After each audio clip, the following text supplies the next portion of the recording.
Hello guys, in this tutorial you will learn how you can change the video speed in your video clip projects in Adobe Express Video. So let us guide you through this.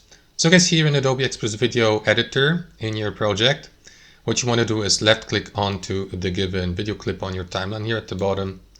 And default video speed or playback speed is usually 100%. So if you'd like to change that or speed this up, what you want to do is select the given video clip, and here click into edit at the top, and to the left, here click into edit again.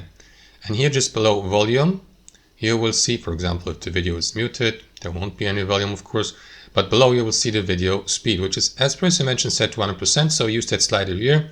If you like to speed this up, move the slider here to the right, like twice the speed, which is 200%.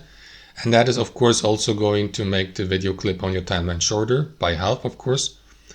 And vice versa, if you slow it down to 50%, it will be made, the duration will be longer here, of course.